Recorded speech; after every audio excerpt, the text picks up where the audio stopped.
اعوذ باللہ من الشیطان الرجیم بسم اللہ الرحمن الرحیم رب اشرح لی صدری ویسر لی امری واحلل عقدۃ من لسانی یفقہوا قولی آمین یا رب العالمین۔ سورہ قاف کا تعارف۔ مقام نزول سورہ قاف مکہ مکرمہ میں نازل ہوئی۔ رکوع اور آیات کی تعداد، اس صورت میں 3 رکوع 45 آیتیں ہیں۔ وجہ تسمیہ قاف حروف مقطعات میں سے ہے۔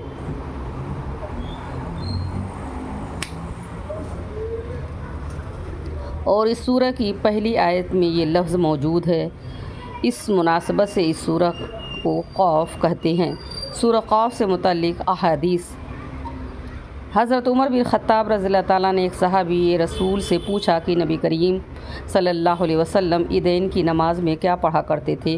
انہوں نے عرض کیا، آپ عیدین کی نماز میں قاف والقرآن المجید اور اقتربت الساعۃ وانشق القمر پڑھا کرتے تھے۔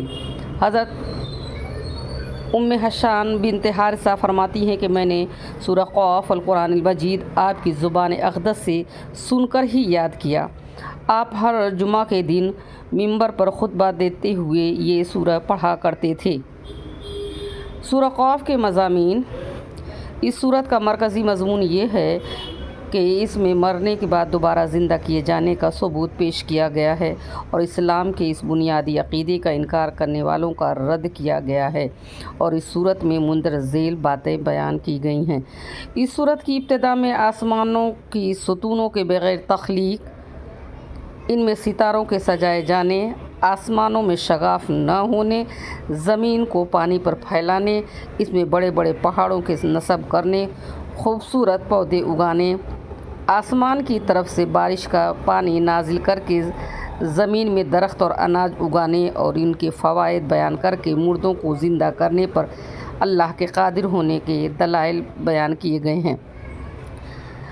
سابقہ امتوں جیسے حضرت نوح علیہ السلام کی قوم، اصحاب رس، ثمود، عاد، فرعون،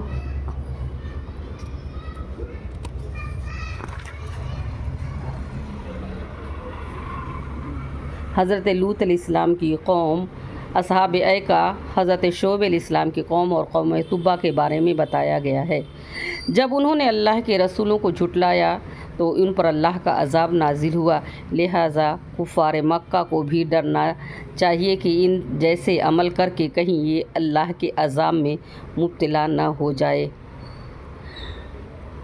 متقی لوگوں کی خوبیاں بیان کی گئی ہیں اور بتایا گیا ہے کہ سابقہ امتوں کی ہلاکت سے عبرت اور نصیحت وہ حاصل کرتے ہیں جو حق قبول کرنے والا ہو، دل رکھتا ہو یا کان لگا کر دل سے حاضر ہو کر قرآن کی نصیحتیں سنتا ہو۔ بتایا گیا کہ ہر انسان کے دائیں بائیں ایک فرشتہ بیٹھا ہوا ہے جو کہ انسان کا ہر عمل و قول لکھ رہے ہیں۔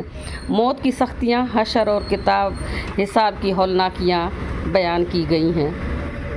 سورہ قاف کو قاف کیوں کہتے ہیں؟